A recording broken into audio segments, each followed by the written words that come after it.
लाख रुपए का बेच दिया मकान। जो माँ सूरमा खिलाती थी उसी के बेटे की हत्या करवा दी। दो शराब कारोबारियों के बीच की दोस्ती ऐसी थी कि ये एक दोनों के दूसरे के बिना नहीं रहते थे। दोस्ती ऐसी थी कि एक ही माँ के हाथों का बना सूरमा खाने के लिए दूसरा दोस्त उसके घर पहुंच जाता था।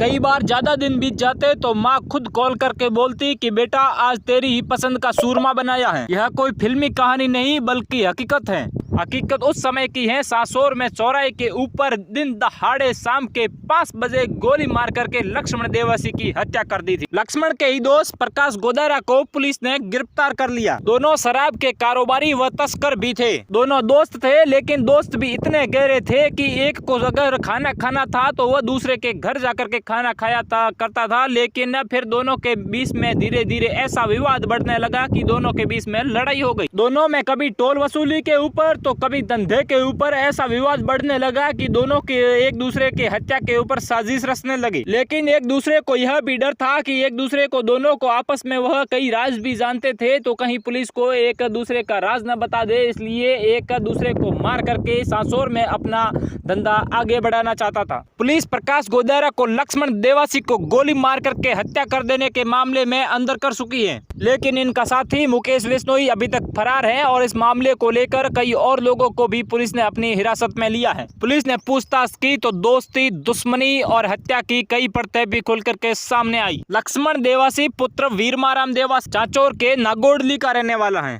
शराब का कारोबारी था, शराब के ठेके लेता था, लेकिन धीरे धीरे गुजरात के अंदर शराब का तस्करी करना शुरू कर दिया। पहले छोटे स्तर पर, फिर धीरे धीरे बड़े पैमाने पर तस्करी करना शुरू कर दिया। लक्ष्मण ने अपना कारोबार बढ़ाने के लिए राजस्थान की शराब गुजरात के कई इलाकों के अंदर तस्करों के साथ मिलकर के बेचना शुरू कर दिया। पुलिस की नजर में वो बड़ा तस्कर बन गया और उसके ऊपर 50 से ज्यादा मुकदमे भी दर्ज हुए। उसी समय लक्ष्मण को मिला प्रकाश गोदारा और प्रकाश गोदारा स्वयं एक तस्कर था और दोनों की धीरे धीरे दोस्ती हो गई। 40 वर्षीय प्रकाश गोदारा पुत्र ठाकराराम गोदारा चितलवाला का रहने वाला। ये पूरा इलाका गुजरात बॉर्डर के पास लगता है। पहले प्रकाश एक किराने की दुकान के ऊपर रहा करते थे, लेकिन प्रकाश को एक लग्जरी लाइफ जीनी थी, तो धीरे धीरे उन्होंने गुजरात के अंदर दारू का सप्लाई करना शुरू कर दिया। फिर बाद में प्रकाश की मुलाकात होती है लक्ष्मण देवासी से। फिर धीरे धीरे लक्ष्मण व प्रकाश की बहुत ही गहरी दोस्ती